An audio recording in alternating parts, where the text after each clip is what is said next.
आज मानवर साहब का जन्म दिवस है। अगर हम उनके आदर्श, उनके आइडियल या जिनके अधूरे सपने को उन्होंने पूरा किया, उनका नाम अगर नहीं लेते हैं तो शायद उनके साथ बेईमानी होगी। तो सबसे पहले हम कोट कोट दंतों के मसीहा, भारतीय संविधान के रचयिता डॉक्टर बाबा साहब भीमराव अम्बेडकर के चरणों पर पूरी आस्था के साथ, श्रद्धा के साथ सुमन अर्पित करता हूँ। आज उनका भी जन्म दिवस है। डॉक्टर मानवर कांशीराम जी, जिन्होंने उनके ही अधूरे सपनों का पूरा करने का काम किया। अक्सर ऐसा होता है कि महापुरुष जब भी बड़े सोच के साथ अपना जीवन प्रारंभ करते, सफल करते हैं, तो उनके जीवन के दिन कुछ कम पड़ जाते हैं। शायद बाबा साहब के दिन भी कुछ कम पड़े, वो पूर्णतया सफल नहीं हो पाए बहुजन समाज के उत्थान में, पीड़ित लोगों के उत्थान में, शोषित लोगों के उत्थान में। तो उनके ये अधूरे सपने को पूरा करने का काम मानवर साहब ने किया। मानवर कांशीराम जी ने जब उनके अधूरे सपने का पूरा करने का काम किया तो शायद वो लेट हो चुके थे, उनकी काफी उम्र हो चुकी थी। फिर भी उन्होंने ऐसा प्रयास किया और इस प्रयास के लिए उन्होंने सबसे पहले उत्तर प्रदेश को चुना। वैसे तो पूरे भारत में उन्होंने काम किया, लेकिन ठीक से उन्होंने कार्य उत्तर प्रदेश में किया, बहुजन समाज के लोगों के साथ किया। संसाधन का अभाव होने के बावजूद भी, जैसा कि आज संसाधन है, सोशल मीडिया का युग है, तब नहीं था, संसाधन का अभाव होने के बावजूद भी उन्होंने निरंतर प्रयास किया और वो शायद सफल भी हुए। सफलता उनकी 80 और 90% उनकी सफलता उनको मिली, जिससे कि बहुजन समाज एक ताकत के रूप में उभर के आया, जिसको आम जनमानस में ये पहचान दी जाती थी कि शायद आपकी वो वक्त, वो सम्मान, वो इज्जत नहीं थी जो मानवर कांशीराम जी ने जो आपको दिलवाई। पहला सम्मान तो भारतीय संविधान के रचयिता डॉक्टर बाबा साहब भीमराव अम्बेडकर जी ने दिलवाया, लेकिन फिर एक ऐसा दौर आया कि डॉक्टर भीमराव अम्बेडकर जी को लोग भूलने लगे। मानवर साहब ने उनको याद दिलाने का काम किया, उनके सपनों को पूरा करने का काम किया और आप लोग एकजुट हुए, आप ताकत के रूप में पहचाने जाने लगे। मानवर साहब ने एक बात और कही थी कि देखिए, आप लोग तो एकजुट हो गए, जब एकजुट उन्होंने करने का काम किया, कहा आप तो एकजुट हो गए और आपका इतना बड़ा बंटन या शिला इकट्ठी हो गई, लेकिन ये सत्ता की चाबी के रूप में हमें दिल्ली और लखनऊ नहीं पहुंचा रही है। क्यों ना एक हम प्रयास करें कि बगल की जो शिला है और समाज के लोग हैं उनको हम जोड़ें, जिसके माध्यम से हम सत्ता की चाबी प्रदेश और लखनऊ में हम स्थापित करें। ऐसा उन्होंने जोड़ने का प्रयास किया था। हमसे पूर्व वक्ताओं ने भी काफी कुछ मानवर साहब के बारे में, उनके जीवन के बारे में बताया, आप लोगों के समझ में भी आया होगा। मंच से काफी श्रोतागणों को शिकायतें रही। हमें ये लगता है कि कुछ शिकायतें तो सही है, लेकिन कुछ शिकायतें नाजायज भी हैं।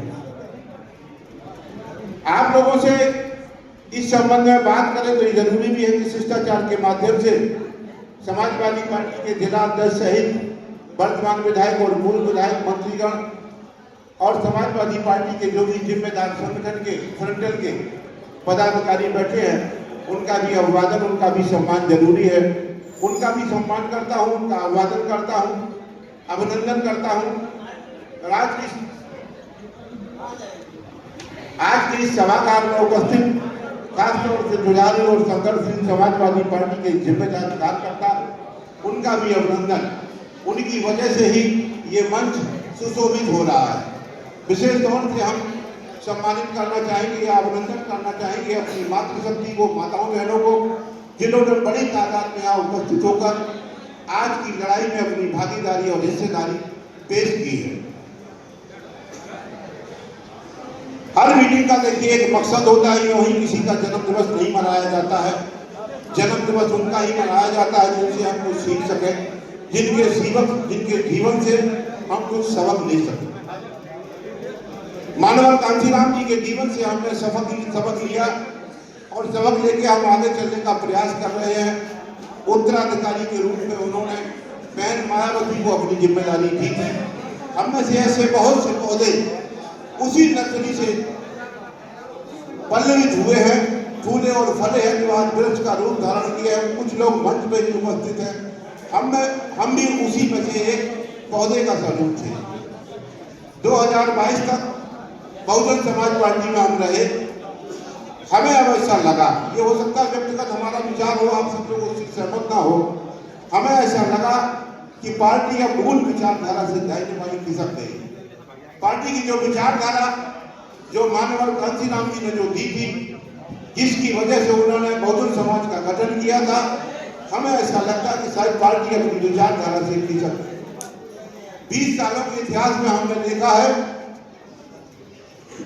कि या तो समाजवादी पार्टी सत्ता में रही या फिर आप सत्ता में रहे। अब इन 20 सालों के बाद ना आप सत्ता में है और ना समाजवादी पार्टी के लोग सत्ता में है। अब समाजवादी पार्टी ने आपको ठीक से आमंत्रित किया, पीडीए की स्थापना की 2022 के बाद। राष्ट्रीय अध्यक्ष जी ने आपको बुलाया, आपको सम्मान दिया। सम्मान देने का एक सर्टिफिकेट ये है कि आज के दिवस में उन्होंने पीडीए दिवस के रूप में मनाने की घोषणा की है लखनऊ में। दूसरा यह सबूत है कि आपके ही समाज के जिलाध्यक्ष, जिसको सभी वक्ताओं ने शानदार और जानदार जिलाध्यक्ष की उपाधि दी।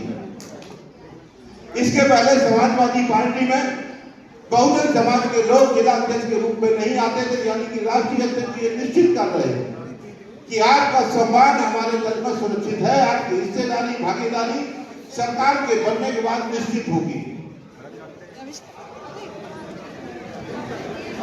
अभी निषाद समाज के लोगों ने कुछ शिकायत की कि शायद हिस्सेदारी और भागीदारी नहीं है।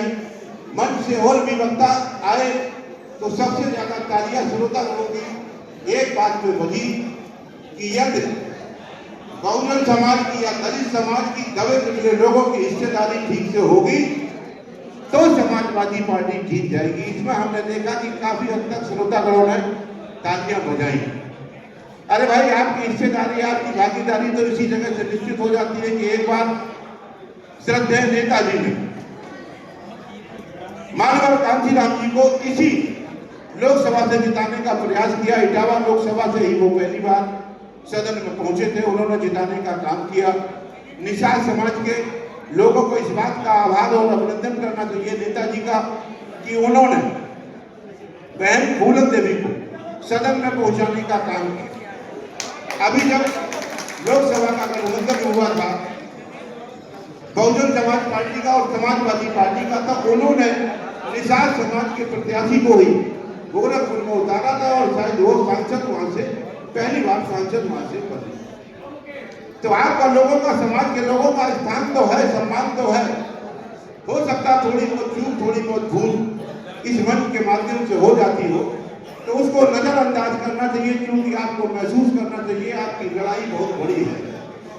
अगर आप इस मंच से अलग हो गए, अगर साथ देने में चूक गए, तो आप एहसास करें कि इन 10 सालों में जो सरकार बनी है वो आपकी हिस्सेदारी और आपकी भागीदारी नहीं मान रही, बल्कि वो एहसास करा रही है कि 5 किलो राशन में या 1000-2000 रुपए में आप लोगों का वोट हम ले रहे हैं, जबकि हम सभी लोग इस बात को जानते हैं कि आपका वोट सम्मान के लिए गिर रहा है। आपका वोट भारतीय जनता पार्टी यानी कि सत्ता में नहीं जा रहा, ये सही है। बुद्धिजीवियों से जब भी चर्चा होती है,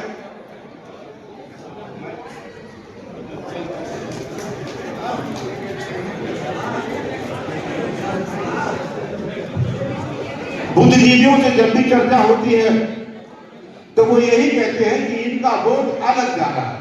सत्ता की होशियारी है, सत्ता की समझदारी है, सत्ता आपके वोट को दाहिने बाएं खिसकाने का काम करती है। वो आपके नेता को बोलती है कि ऐसा ऐसा स्टेटमेंट दो, ऐसी ऐसी बात करो, ऐसा ऐसा बोलो, जिससे कि आपका वोट सेट हो। इसके लिए आप धन्यवाद के पात्र हैं कि आपकी आस्था आपके नेता के प्रति है, लेकिन आपका वोट जजमेंट की तरफ नहीं जा रहा है। आपको अगर अपना वोट निर्णायक करना है और आपको सत्ता की भागीदारी लेना है, तो हमें लगता है कि इससे ज्यादा सुनहरा गोल्डन चांस और मौका अब दोबारा नहीं मिलेगा। आप आइए, आपका स्वागत है। हम भी इस मंच के माध्यम से कह रहे हैं और शायद पूरा प्रदेश इस बात को जान रहा है कि बगैर आपकी हिस्सेदारी, बगैर आपकी भागीदारी की 2027 में सरकार बनती नहीं दिख रही। देखो, आपने हिस्सेदारी की 2024 में और यहाँ से समाजवादी पार्टी की 37 सीटें निकली, तो आपके हिस्सेदारी की सराहना पूरा देश ने किया और राष्ट्रीय अध्यक्ष जी ने खुल के कहा कि पीडीए की वजह से ये 37 सीटें निकली है। हम गर्व करते हैं आप सब लोगों पे कि आपकी वजह से ये सीटें निकली, ऐसा उन्होंने खुले मन से कहा है। मैं केवल एक बात कहना चाहूंगा आज के दिन कि आप सभी लोग छोटी छोटी चीजें, छोटी छोटी शिकायत, छोटी छोटी बातों को भूल के राष्ट्रीय अध्यक्ष जी के मकसद को पूरा करें और इसी के साथ चलें। 2027 में अपनी भागीदारी पूरी करें।